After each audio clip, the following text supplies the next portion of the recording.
So I kind of already towed the line on making Critical Role builds already on the channel. We made a Vax build that wasn't really Vax, but looked a lot like him and kind of played like him. And then we made an Archer Elf build that wasn't really meant to be Vex, but definitely could have been a Vex build. So I decided, you know what, let's actually just go ahead, lean into it, and make some characters from Critical Role in Baldur's Gate 3.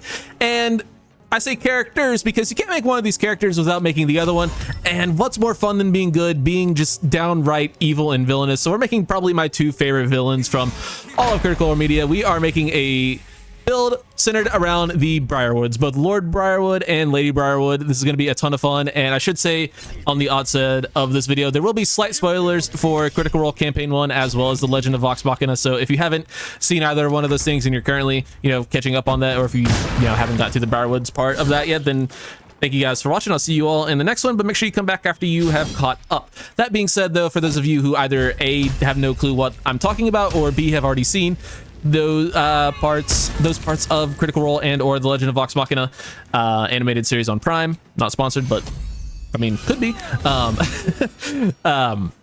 Yeah, then this will be a pretty fun build. And then for those of you who, again, just don't know or don't care, or just here for the Baldur's Gate builds, we are building a Necromancer Wizard, as well as, you guys are going to love this one, an Archfey Warlock in this one. So make sure you go ahead, stick around.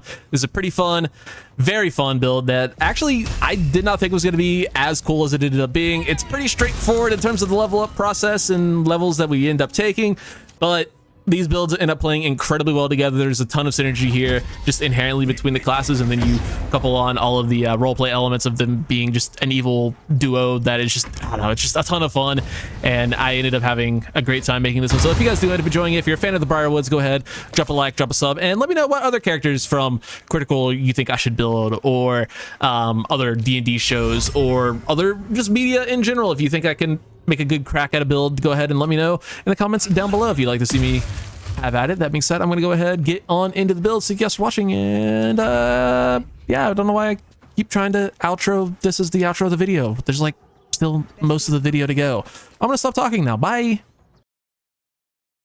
Okay, getting into the builds, let's start off with Lady Briarwood. Of course, ladies first. It's only fitting. With race, we went with human. They are humans in, the realm of Critical Role, so makes sense that it would be humans here too. For your starting class, you can start out with Wizard if you want, but I kind of think a one level dip into Death Cleric is kind of fun because it gives you some pretty nifty things from, well, your one level dip, which will be nice. As for your cantrips, we'll come back to that in a moment. Subclass is of course going to be the Death Domain. You nourish your faith on the forces. You nourish your faith on the forces that create the dead and give rise to the undead. The main thing we are here for is, of course, Reaper. Your necromancy cantrips that only target one creature can target an additional creature instead. Now, this isn't the most, fitting, on-brand thing ever, but it kind of is at the same time because they quite literally are a follower of Vecna. And, while not necessarily a cleric, it is a little bit fitting. It would be even more fitting if you could choose Vecna as a deity here, which there's probably a mod that lets you do that, but we're just going to go with Tiamat because she's like the next most evil option. As for your cantrips, I'm going to recommend you probably don't take anything that relies on an attack roll here. So I would actually recommend passing up on Bone Chill from your Death Domain cantrip and even your just class cantrips in general, because you don't want to really rely on that. You can take Toll the Dead here because it requires an enemy save rather than an attack roll. But, it's up to you what you want to do here. Regardless, even if you get them from Wizard, your cantrips will still target an additional creature, so it's very nice. So you can get them from any source, and it will still work out nicely for you, but we just went ahead and went with Resistance, Guidance, and Blade Ward. You can go with Light if you want. Again, you can go with Total Dead if you want. It's entirely your choice. For your other cantrip, like I said, go ahead and grab Bursting Sinew, so you can get these two from Wizard. I guess you can do the same thing and get Bursting Sinew from Wizard. It just, do it however the heck you want. I'm not gonna, nitpick that much. It doesn't really matter. As for your background, they are kind of nobles, so we went with Noble. Gives you history and persuasion. And then for your abilities, this is an interesting thing. I kind of think that well, first off, these are big bad evil guys of an actual D&D campaign, so their stats are just naturally going to be lower as we are having to fit them into the box of playing Baldur's Gate, rather than the fact that they're probably 20 and everything in all actuality rather.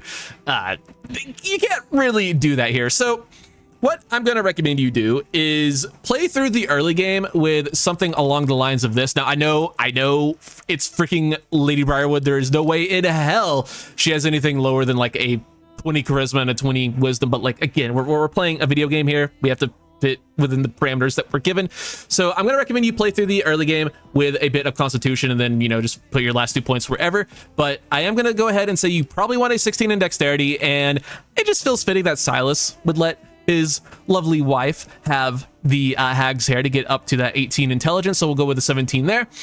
But I do think the Amulet of Greater Health is an incredible item for this build. It allows you to have a feat without needing to take it, and also 23 in Constitution. So once you get to level 12, or once you get to the city, go ahead and respec down to 8 Constitution, and or just basically once you get the damn amulet, you can respec to get yourself a little bit of charisma in there, because I don't know, again, she's fucking Lady Briarwood. You're telling me she doesn't have 20 charisma? You're lying.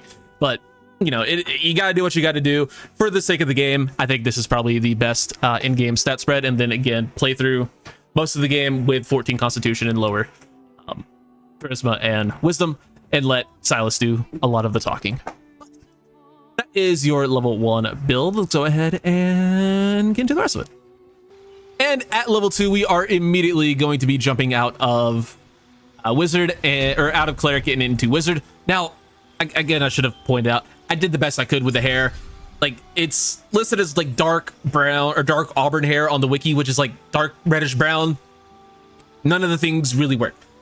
The dark red, or like the red brown, is like too red. The dark brown is too like not brown. It's too like faded. The black is too, I don't know. There's just, there needs to just be like, is there like a better hair color spot out there? Also, the hairstyle, this is the only thing I could find with the bun and like bangs and stuff. So I went with that. You know, you pick your favorite. It doesn't matter. It's fucking hair. It's cosmetic. But yeah, I tried. And then the makeup is close to what she had in the show. So I don't know, man. I don't know. It doesn't matter. I'm explaining. I'm trying to rationalize shit. Okay. I don't want to get flamed. I know these are beloved characters. I love them too. I did what I could. Now, that being said, getting into the wizard level, of course, at wizard level 1, we get a bunch of spells and stuff. For your cantrips, I'm going to recommend you take your necromancy stuff, Bone Chill, and Toll the Dead, just to get those online. And then for your other one, pick your favorite. You can Booming Blade if you want. You can Friends if you want. I think Friends is probably pretty on brand. Gives you advantage on charisma checks. Gives a non-hostile creature. That's pretty good. And then, of course, you know, your usual besties here, Minor Illusion, Mage Hand, and Light. I think my Mage Hand is probably pretty good here. I think that's probably something Delilah would like to have early, because she just, you know, needs to, an extra hand when she's doing her evil Forsaken experiments.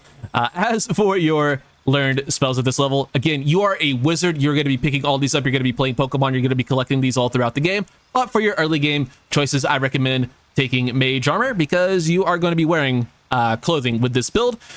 And you could, like I said, wear medium armor with our cleric level, but you know, she's a squishy wizard. She doesn't wear armor in the show. Sticking to that like theme, probably want to go ahead and grab Mage Armor, and then Magic Missile, because wizard. Shield is one of her abilities that she has, so we're going to want to take that, as well as it just being one of the best spells in the game. And then you want to have access to Enhanced Sleep and Long Strider, especially if you are doing this as a duo run. You're not really going to have anywhere else to get access to these, because they don't have scrolls in the game, so you're going to make sure you get those here. And then your last one could be anything. Featherfall is great utility. Witch Bolt's pretty good. Thunderwave's fine. Chromatic Orb's fine. Divine Familiar's fine. Just, again, pick your favorite. We're going to go with Tasha's Hideous Laughter, because it feels evil. It can feel evil. At level 2, we get our wizard subclass, which for us is, of course, going to be necromancy. You walk through the valley of the shadow of death and make lots of friends there. I love that flavor text. Learning necromancy spells from scrolls only cost 25 gold per spell level, not 50, which is nice. And then, of course, we also get necromancy spell savant, which is the learning spells thing. And then we get Grim Harvest. Once per turn, if you kill a creature with a spell, you regain hit points equal to twice the spell slot level, thrice if it's a necromancy spell. Undead and constructs are unaffected. So it's a nice little way to get a little buffer to your hit points. Just, you know, if you kill something, you get a little bit of a buff, which is nice. which we will be trying to kill lots and lots of things. For your spells at this level, again, pick your favorites. You're a wizard, you're going to be learning all these throughout the game, so whatever you don't have, we'll take Disguise Self because it's fitting, and then Featherfall because it's good utility. Pick whatever you don't have. At wizard level 3, we get some level 2 spells. Misty Step is one of her canonical abilities that she has, so we're going to want to take that. And same thing with both invisibility and hold person. So whichever one you want to take here and, learn through a scroll later or learn at your next level, do the other one. But yeah, if we're trying to stay on theme, which we are, we're going to go ahead and take spells that she knows. So we're going to grab hold person there. We'll come back for invisibility in a moment, but you probably have found a scroll of invisibility at this point. You probably already have it. I'm going to stop talking about scrolls now.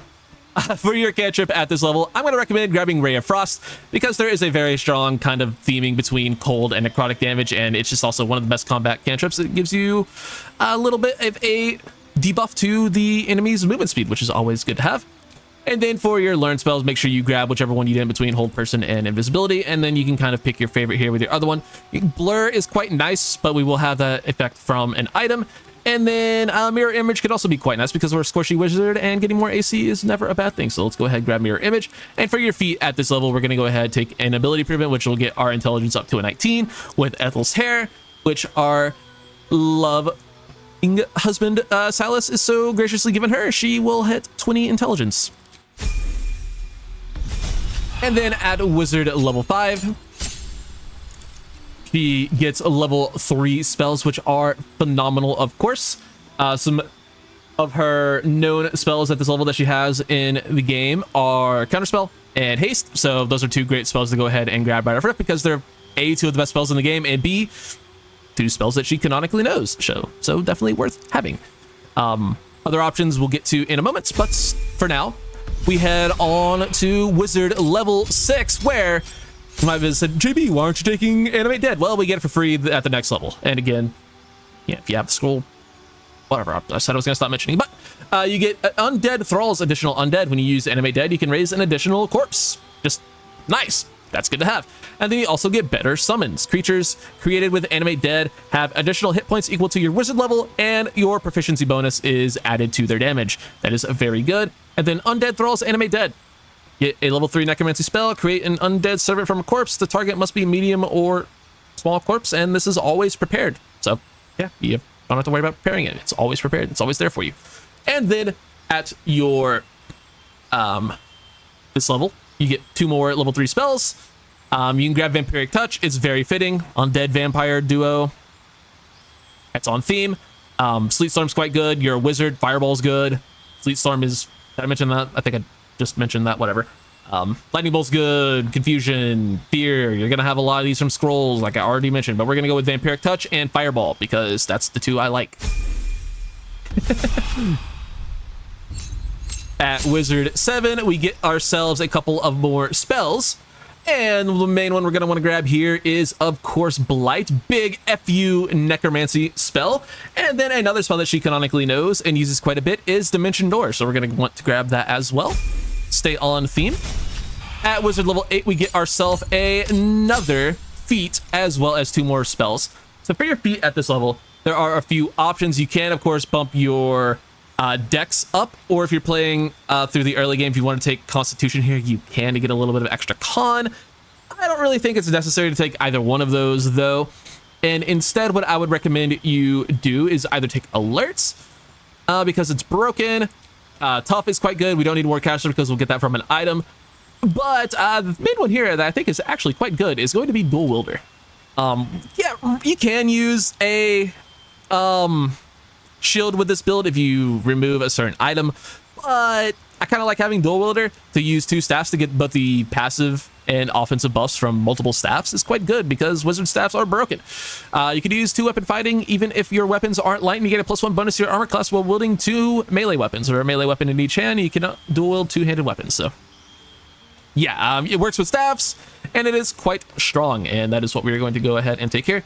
For your spells at this level, again, take whatever you don't need. I like Ice Storm to fit into the, cold death theming that we have going on. And then Banishment is kind of fun as a fuck you, go see Vecna for a few seconds before I need to see him forever kind of thing, I like that. Or before I raise you to fight in his undead army. I like that. At wizard level 9, we get some level 5 spells. There isn't really a great necromancy option here, but there is some great Delilah Briarwood options here, including dominate person and hold monster. Because you're telling me she can't, you know, manipulate the mind of someone to fight on her side. She's already dealing with undead. Who's to say she can't do it with living people? And there, you know, there is like that.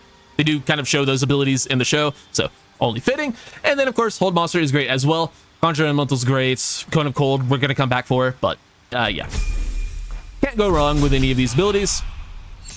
At wizard level 10, we get our final subclass feature, which is Inured to Death. You have steeped yourself so completely in death that you are resistant to necrotic damage, and moreover, your hit point maximum cannot be reduced. There are some abilities in the game that can reduce your hit point maximum, so being immune to that is pretty darn good. For your cantrip at this level, pick your favorite. It literally will not matter too much to you at this point. Minor Illusion is fantastic, though. For your spells, we're going to come back for Cone of Cold because, again, cold, death, dying, dead. Cloud Kill is quite good. Good poison damage. It's fine. Take it if you want it. If you don't, don't. I'm a big fan of Wall of Fire. It's one of my favorite spells in the game. You can take that, but it doesn't really fit the theming. Yeah. Conjure Elemental for more summons is always good. So, yeah, just pick whatever the hell you want. We'll go with Cloud Kill because it's the most on brand, I suppose. And then for our final level at level 11 wizard, we do get level 6 spells, and one of the canonic spells that she does have in the show is Disintegrate, so we're going to want to grab that. And then, of course, Create Undead. Raise a corpse as a heinous mummy that fights by your side. It only makes sense to have that as well. Eye Bite is a great spell as well. Again, scrolls, you'll have all of these, but yeah, Animate Dead, Create Undead and Disintegrate are the two that I would recommend prioritizing. And before we get into Silus, here's just proof that your wizard spells will work on multiple targets. I'm not actually going to attack my friends, but you get the idea. All right, so hopping into Lord Silus Brierwood's build, I decided to go ahead and do build, item. Yeah, he is a weird one to build for because he doesn't actually really have an actual class. So I decided to just go with Warlock, and particularly a pretty fun subclass with the Archfey. Now, canonically, like, it's not very fitting at all. The clear best way to build this, make this build in terms of power building is obviously Hexblade and Shadowfell. There is like a connection between Vecna and the Shadowfell, especially in the show, but it doesn't really give me like a lot of the mechanical things that I'm looking for in terms of a vampire lord. And you'll see that the Archfey does kind of give a lot of the stuff that a lot of the abilities that Silus definitely has. So I think Archfey is the way to go for theming and for, you know, the play style that we're going for. If you want the power building option, of course, Hexblade is better and arguably slightly more lore accurate, but you miss out on some of the abilities. So we are going to go with Archfey Warlock. Again, it's a little bit weird, but you'll see. Just trust me, let me cook on this. So starting out with our cantrips, pick your favorites here, but some of the good ones are, of course, Booming Blade. This is going to be a great weapon attacking Warlock, so you're going to be making a ton of weapon attacks with this build, and Booming Blade seems to fit. Of course, Eldritch Blast, not really a Silus ability, but we are also playing a video game at the same time, and Eldritch Blast would just be a nice way to get through the game. Now you might be like, well, why not just take Hexblade then? Shut up. So I'm gonna recommend taking Bone Chill. Just take Booming Blade and Bone Chill. One, so you don't have to do the total power gamey thing, even though we already aren't by not taking Hexblade, but you get the idea. Also, it's Bone Chill. It's a fucking vampire lord thing.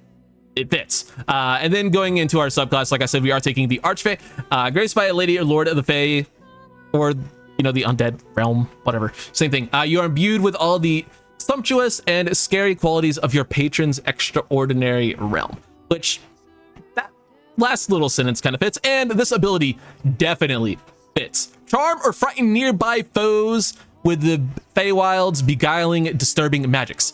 Charming or frightening foes? Are you kidding me?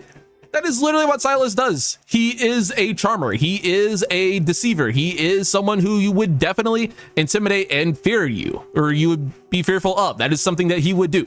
It is a very fitting ability for him to have, if you ask me. As for his spells at this level, you can kind of just pick whatever here. I think Arms of Hadar is quite good. Probably not something we'll be using too often. Armor of Agathis is also quite phenomenal. Of course, Hex gives you extra necrotic damage, so you probably want to take that. But big winner here, especially in terms of theming, Charm Person.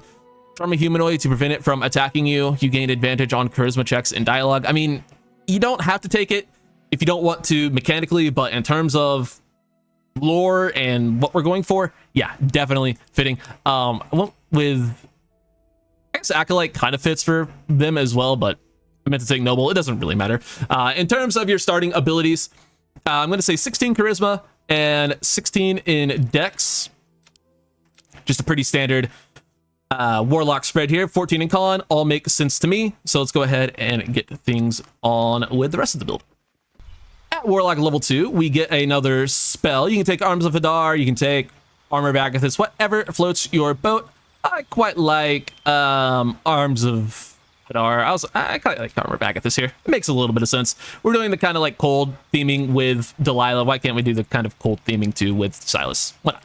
And for your Eldritch Invocation, since we don't have stupid old Eldritch Blast, we don't have to worry about Agonizing or Repelling Blast, so we can just grab the other broken one, Devil's Sight, and then your other one can just be whatever you want. Pick your favorite here. I think the most fitting one is probably Beguiling Influence, just to give you proficiency in Deception and Persuasion, which I don't remember what I took for my things, but you could take those two and get this. So just pretend, regardless of what I actually took last level, because I forgot to change it. So yeah, just pretend that we don't have either one of them, and we took Beguiling Influence, and then you took two things that make sense. So you get two other proficiencies at level 1, because I definitely remembered to do that. At Warlock level 3, we get our Pact Boon and another spell. For your level 2 spell at this level, Misty Step is ability he has and uses, so I would go ahead and grab that guy. And then for your Pact Boon, of course, we are going to go Pact of the Blade, which will allow us to attack with our Charisma instead of our Strength or Dex.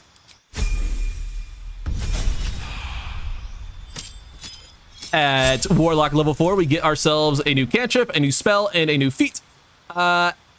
At this level, I mean, you can go ahead and just grab Eldritch Blast. It won't hurt, but it's just, if you don't want to use it, you don't have to use it. I'm just going to go ahead and take it because it's broken. Yeah, nothing else here we need to worry about. Another spell at this level, we can go ahead and grab something like Hold Person. We'll get a ton of use out of. Mirror Image is always good. Invisibility is always good. Darkness for extra darkness shenanigans could be quite good as well. I'm going to go ahead and grab Hold Person, because that seems like an ability that Silus would have. For your feat at this level, we're going to go ahead and bump our Charisma up to an 18. At Warlock level 5, we get our Deepened Pact, which will allow us to finally have extra attack, which is always good. Spell at this level, you get level 3 spells. Hunger of Hadar is quite broken, so we go ahead and grab that guy. You can also pick your favorite. Plant Growth is great. Hypnotic Pattern is great. Vampiric Touch, you're a fucking vampire lord. Can't say that wouldn't be a good choice either. And then for your Eldritch Invocation, since you did finally get the thing, you can also take the thing. There you go. There's your Eldritch Blast online a little bit later. You at least got through the first few levels without having to deal with it. Now, it's the main reason we took 6 levels of Archfey Warlock, and we're going to take even more levels of Warlock, but that's beside the point. For Misty Escape, this is literally word for word an ability he has in the Critical Role wiki. So it feels silly to not have it. Upon taking damage, you become invisible. On your next turn, you can cast Misty Step, though this will break your invisibility. You can cast this without a spell slot, mind you, which is just great. You just get hit, go invisible, and then you can appear behind your target or behind your attacker. It's an incredible ability, really, really fun. Might be seeing it in Nexus playthrough, hint, hint, wink, wink. But yeah, it's just a really fun, really thematic, really damn good ability, and I want it here, so we are taking it. For your spell at this level, pick your favorite. I think Vampiric Touch makes a lot of sense because you're a fucking vampire. Now, while you're not literally a vampire in-game, there are mods that'll let you play through the game as like a... What is... a vampire spawn, like Astarion. You can play through the game like that, so if you want to download a mod and be like kind of a vampire, you can. So Yeah, there are mods out there. Just type in vampire into the mod hub, and I'm sure you'll find something. I know they exist. It's level 7. Warlock, we get more spells and more Eldritch Invocations. The spell at this level, it's Blight. You know, might as well have more necrotic damage. And then you can take, honestly, pick your favorite here. Dreadful Word is quite good, and then Mire of the Mind is also good. You get Slow and or Confusion with a Warlock spell slot. I think both are pretty good spells. I'll grab the Confusion one, though.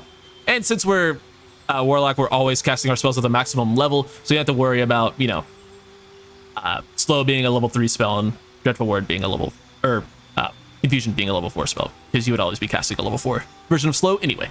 That being said, Confusion is, I think, slightly better, so I think Confusion. Both are great spells, though. At Warlock level 8, we get yet another spell. Pick your favorite here. Dominate Beast is probably not too good in this game. Counterspell is great, but you have Delilah to be doing most of your counterspelling. Dimension Door, again, you have Delilah to be doing most of your Dimension Door shenanigans. So if you want to banish someone to the Shadowfell while you're, you know, getting ready to send them to see, you want them to like introduce them to Vecna while you're getting ready to, you know, forcibly make them join Vecna, you can do that. And your feat at this level is going to be Great Weapon Master, because you're kind of lacking a little bit of damage at this point, and this solves that. You can take this at level 4 if you want, but make getting through the middle parts of the game a little bit more difficult, but you can take them in either order. It won't really make a huge difference. At Warlock level 9, yet another Eldritch Invocation and yet another spell. Get level 5 spells at this point, and I mean, he quite literally dominated Vax for most of an episode. We're taking Dominate Person here. And then for your Eldritch Invocations, Minions of Chaos is good. Otherworldly Leap is okay. Whispers of the Grave is okay. Convention Secrets is okay. I mean, you can take your favorite here. I think Repelling Blast is probably just the best, though. Just to push people away from you. Or push them back into your Hunger of Hadar. Whatever you want to do. I do want to say, probably want to, now that you're getting some of these other abilities online, you could probably drop Charm Person. You can do this multiple levels ago. I would recommend doing this multiple levels ago and getting actual, like, darkness. So, yeah, I would probably do that. Or you could also just have Delilah cast darkness, but you could probably keep Charm Person and just have Delilah cast darkness now that I think about that. But, you know, it is something worth noting that you can do, because Charm Person, while literally an ability he has, you also have multiple ways of charming people. But yeah, it is what it is. At level 10, we get Beguiling Defenses. You have built up stoic barriers in your heart and mind and cannot be charmed. Very, very good. Cantrip at this level. Friends is very fitting, isn't it? We'll take Friends. You want to be friends with this guy? Surely. And then your other spell at this level can be Hold Monster, because it is very good. At Warlock 11, we get, finally, a third spell slot, which is so nice to have. We also get to choose a Mystic Arcanum, which is just a 6th level spell. You can choose between Circle of Death, which is a strong-ish necromancy spell. It's not that good. It's really just good for dungeon masters to take out a whole swath of civilians at once. Otherwise, it's just kind of there. It's a 6th level spell that does 48 damage, and targets can take half on a save. Like, it's not very good on a Quan save even. Yeah, it's just not a very good spell, especially for a 6th level.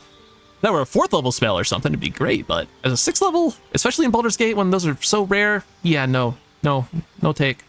Arcane Gate is okay. Flesh of Stone is meh.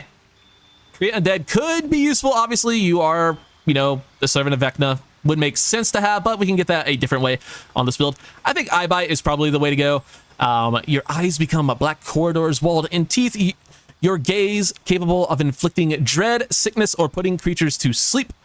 And yeah, pretty darn good. You can make them basically fearful. You can make them sick so they'll have disadvantage on everything, or you can put them to sleep so they just skip their turn. Very useful spell. We'll go ahead and grab that, but I think it requires like 3 failed saves or something. I forget exactly how it works, but it's a good spell. And then for your other one at this level, pick your hootin' tootin' rootin' tootin' favorite. You can go ahead and grab Charm Person again at this point. Or you could just grab Darkness there, which is probably what you should do, because I completely forgot that we don't need like any other level 5 or 4 spells. So yeah, just do that. But now finally at level 12 Warlock, we get the goodies, the goods. Again, pick your favorite spell. Hellish Rebuke is okay.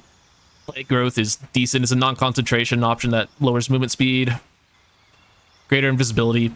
I don't know, just whatever you want to use it. Does not matter in the slightest. Honestly, Grant Flight or even Gaseous Form could be a little bit interesting, because when vampires die, they go into like gaseous form, essentially. That could work. But flying could also be fun, so I don't know, pick whatever the hell you want. But the main thing we go to level 12 of Warlock for is, of course, Life Drinker. Attacks made with your weapon deal additional necrotic damage equal to your charisma modifier, which is phenomenal. So we'll take that. And then for your feat at this level, you could take an ability improvement to get your charisma up to 20. Spoiler alert, 22 with an item. So I'm going to recommend you don't need it. I would say probably don't take that. But again, if you want to get even more damage out of Life Drinker and just more stuff overall, because, you know, you'll have 22 charisma with the item, you just certainly can. But 20 should be just fine, and then you can grab alert because it's alert. So yeah, do whatever you want to there, though. Completely your decision. We go ahead and get into the items, because you can always make builds even better with those. That's what they're there for. Why am I talking like an idiot? I have no idea. Also, it does feel kind of weird having these two on the same screen as Aelin and Isabel. They would despise each other, but that would be a hell of a kaiju fight that I would pay a lot of money to see. Now, let's go ahead and start things off with Lady Briarwood, and her items are going to start off with the pointy hats. You gain a bonus to your persuasion checks equal to your intelligence modifier. Probably not the most fitting thing ever, but she is an incredibly persuasive person, and having a little bit of extra oomph onto her persuasion checks feels like it makes a lot of sense thematically. So just getting an extra +5 on every persuasion check you make would probably be pretty useful to her, but it's not, you know, something that is necessary or even all that good. Other options, as you will see, we're just gonna go ahead and get the buff on heal items out of the way. She'll make a great user of these, especially early on, as Silus is probably going to be a little bit weaker early, so you can just keep him topped up and buffed up, and honestly both of yourselves buffed up with all of the buff on heal things. So you have the Ring of Salving, the Whispering Promise, the Boots of Aid and Comfort, Hellrider's Pride, and Wapira's Crown, that you can get pretty much all in the very early portions of the game, either the Goblin Camp or the Grove. So yeah, you can get through Act 1 with these. For other options though, you can use the Cold Brim Hat. We're going to be making a lot of cold attacks, so, you know, applying Crescent with Frost would always be nice. Circle of Bones, allied undead within 20 feet are resistant to physical damage. Pretty damn good. Probably the actual best in slot item that'll get you through most of the game. You can also use the Fistbreaker Helm for +1 to spell save DC and initiative, but this is an overused item, so if you don't want to use it, I understand. The Hood of the Weave, you gain a +2 bonus to spell save DC and attack rolls. Quite good as well. As for your robe, this is an actual pretty hard spot. You wouldn't think it would be, because you're just a wizard, just use the best wizard robes.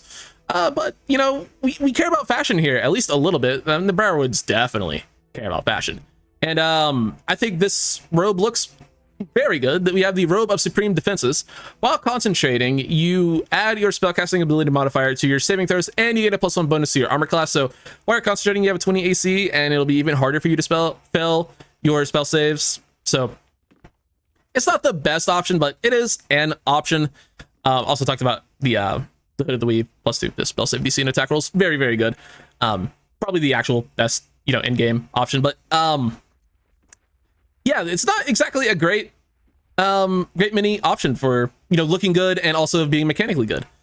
These Protecting Sparks will get you through a lot of the early game. You get a +1 bonus to spell save DC and extra armor class if you have lightning charges. There are many lightning charge items. You can look them up to help fund that, like Spell Sparkler.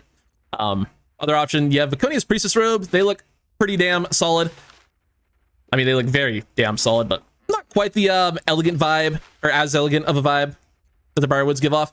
And of course, the best actual like mechanical option is the Robe of the Weave, and you can also always use camp clothes and, you know, any sort of actual fashion you want to, you know, look good. But yeah, you could look better than, you know, the Robe of the Weave, which is the best mechanically, but you know, doesn't exactly inspire the fashion. This is dyed in Vlaakith CLV dye, which is like what, 252, whatever number Vlaakith currently is, from the Favoring Colors mod. Looks phenomenal, so I went with that. As for her cloak, kind of skipped over that. We have a Cloak of Displacement. She literally has this in the tabletop game, so yep, feels like a pretty easy choice there. And then same thing with her gloves, the Braces of Defense. She also quite literally has a pair of these in the show, so yeah, +2 to your armor class while you're not wearing armor or holding a shield. You do have medium armor proficiency, so if you don't care about that, you know, you can always just use medium armor. But, you know, you're a wizard. Medium armor is lame. Wizards don't like armor. Wizards don't wear armor. What are you, a weirdo? What are you, crazy? Maybe. I don't know. Just do whatever you want, but yeah. Braces of Defense are an item she has, so made sense to use those. Other options, of course, have the Abyss Beckoners. They are god-awful, terrible, never use these, but, you know, they do buff your summons. Haha. Blackguard's Gauntlets, if you don't care about the armor thing, again, you can get a big old level 4 inflict of wounds, which wouldn't be bad. Daredevil Gloves, if you're in close range, need to you know, pop off a close range cantrip, you can. And then the Winter's Clutches, if you want to lean again more into the cold damage side of things, you can even add more Encrusted with Frost. So there's that option. Moving on to the boots, we have the Space Shunt boots, which look, I can't really see here, but they look really damn good with the dye. She casts Dimension Door quite a bit, so having an extra cast of that on an item, not a bad option. The glow from the staff is like making her look like fucking bald on one side. If she rotates too much to one side, whatever, like, it's fine. It makes her hair look ridiculous. But yeah, Space Jump boots, pretty good. Other options, of course, boots of Genial Striding, boots of Storming Clamor, since especially if you're going to be leaning into the gold stuff, you can add Reverberation, add even more conditions. You know how conditions work. And then Vicious Grace for the Featherfall, just anything there. Of course, I already talked about the boots of Aid and Comfort. Pick your favorite. All right, in her ring slot, I went with the Eversight ring because we are going to be leaning into darkness shenanigans. You definitely want to have this on her because she has no other way of seeing in darkness, so go ahead and take that. And then we have the Sparks Wall, the where it can't be electrocuted and gains resistance to lightning damage. She does have a ring that gives her lightning resistance in the show, so it is, of course, like a very fitting item for her to have. But if you don't really care about that, and honestly, there's no real reason to care about that specifically, but you know, if you want to stay very, very, very true to the character, then, you know, there's that. But let's not act like she wouldn't switch out her ring if she wanted to for like a better benefit. There are, of course, plenty of good options, including the Snowburst ring if you're leaning into like the Cold Brim, Winter's Clutches, the Encrusted with Frost stuff. I would highly recommend just making that your option. Ring of Exalted Marrow, you get it from the chest on the roof of the first Ketheric fight. Gives you Exhort the Risen and Ghoulish Touch, which I forget what Exhort the Risen does. Subjugate the undead with your command, so it's just command the undead. That's useful, I guess. And then Ghoulish Touch is just a necrotic touching damage spell, so that's pretty good. Not bad. And then you also get the Ring of Twilight as an option, +1 to armor class while obscured, which if we're in darkness will be always, so that's nice. And then I think the actual best option is the Varnished ring that you get. This is going to be a very late game option. You get this in the House of Hope after killing the spectators, which I guess you could, you know, steal the amulets and the gloves and kill the spectators without actually freeing Hope. I think you could probably do that. Don't quote me on the killing the spectators part, but you get this off of one of the spectators that's guarding Hope. You could probably do that. I think as long as you don't steal the contract or the hammer, you're good. And then, of course, you can't free Hope without stealing the hammer. So as long as you don't actually free her, you're probably fine. So I think you're probably fine to just kill the spectators and take this, probably. And then come back to, you know, free Hope whenever you're ready. So yeah. But anyway, what this gives you is Paralyzing Ray, which you guessed it, can fucking paralyze the target, which is incredible. And due to our staff, you know, they will have disadvantage on the saving throw. This is kind of close to Power Word Stun, as close as we have to it in this game, so it's something that's fun and can give Silus a big old turn of advantage, which will be nice. As for her weapons, let's go ahead and start off with the ranged weapon.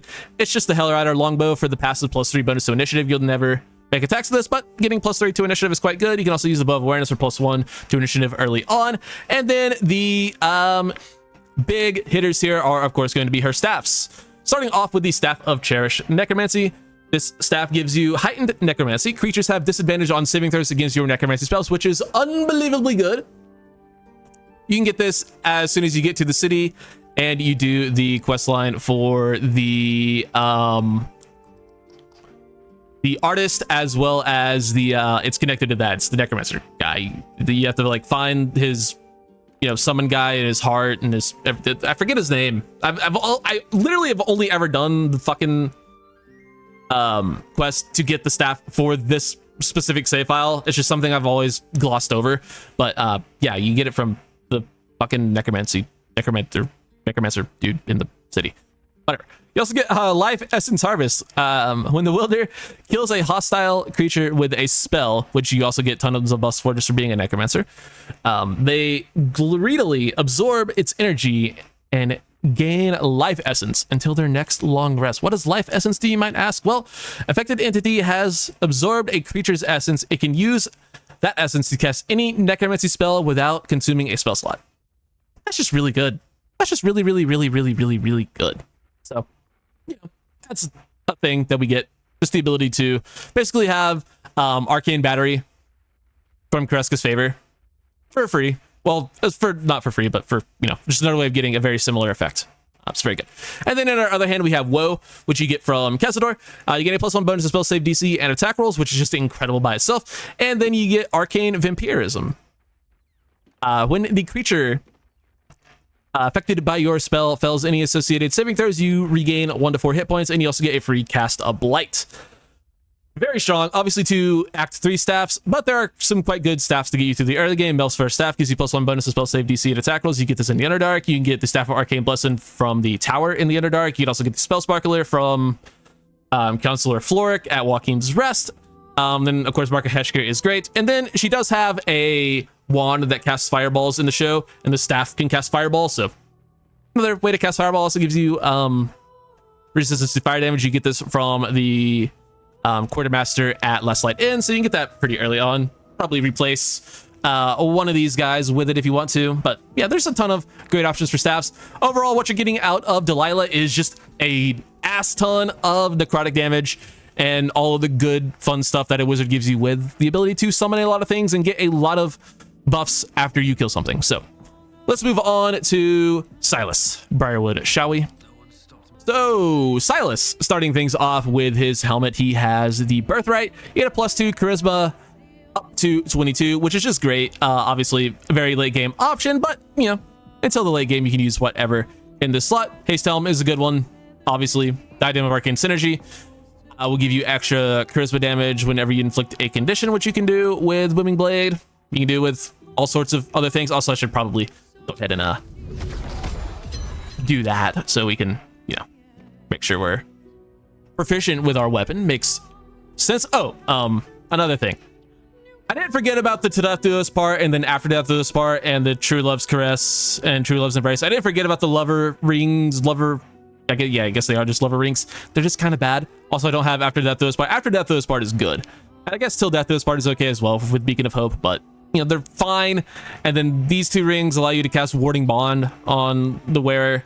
Like, they're decent, but like you get better benefits from other rings. They're very fitting, obviously, but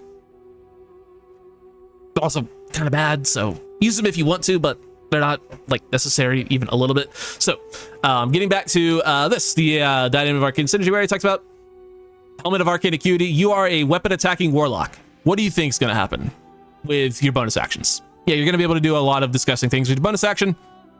Yeah, use this if you want to get you through a lot of Act 2. You certainly can, but we're going to be using the gloves as well, so you know, it's up to you. Pick your favorite. Mask of Soul Perception gives you a +2 to attack rolls, so if you're missing a lot with your Great Weapon Master, you can throw that on if you want to. As for your cloak, I went with the Nymph Cloak because it gives you a free cast of Dominate Person. And, well, this is an ability that he is known to have, so getting an extra cast of it felt like a good thing to have. Otherwise, you could use the Robe of the Weave for slightly better mechanical benefits. Gain a +1 bonus to spell save DC and attack rolls, so if you want that, you can certainly use it. As for the armor, yeah, there's not a great option because we didn't go Hexblade. We don't get medium armor proficiency, so we're kind of struggling in terms of armor, but There are options. The elegant studded leather looks the best. This is dyed in the Jurgle dye from Faerun Colors. Looks pretty good. He wears blacks and blues and golds and has all of those. So yeah, you get a +2 bonus to initiative and shield, and also advantage on stealth check. So it's very good. Obviously a pretty late game option. So in the meantime, you could use the graceful cloth to get you through early parts of the game. You could also use spider silk armor, +1 to stealth checks and advantage on con saves. Probably the way to go through a majority of the game, I would imagine. And then you get the elven chain. You're proficient with this while not wearing it, and you get a +2 to initiative. So it's just kind of like a lesser option of the elegant studded leather. Yeah, it's literally just worse. And it's medium armor compared to light armor. So actually, why is the AC 1 lower? Why is the AC 1 lower? Oh, bonus is dex bonus thing. Yeah, that's why. I'm very smart. But you know, the best option, once you get it, you can use it for the end game, or I guess whatever you feel comfortable taking out Raphael, is the Helldusk armor. You're proficient with this armor while wearing it, and it gives you a massive 21 AC. And then you could just, you know, wear camp clothes to, you know, get rid of the looks, which, I mean, obviously doesn't look bad, but, you know, I guess it would be fitting for Silus once it becomes like a Death Knight after he dies. Spoiler alert. Whatever, it's been out forever. I guess the Prime show hasn't, but I mean, he also died in that. But whatever. I spoiled a 10-year-old piece of media. My bad. Yeah, what the hell is armor once you get it would probably be better, and then you can just use camp clothes to, you know, look better. You can, you know, obviously look more dapper than fucking peasant clothes, but, you know, pick your favorite there. As for your gloves, we're going to be using the Gloves of Battle Mage's Power. When you hit a target with a spell or cantrip that uses a weapon attack, you gain Arcane Acuity, or a Booming Blade build. Build up Arcane Acuity that way. Pretty darn easy. And then go to town with your, you know, make your spell saves for all of these things much easier, and you'll be even be able to use them as a bonus action. I guess we could just go ahead and talk about the Band of the Mystic Scoundrel. There's no reason not to use it. Like, there's just literally no reason not to, so might as well use it. And then while you're in Act 2, you can certainly just double up on Arcane Acuity.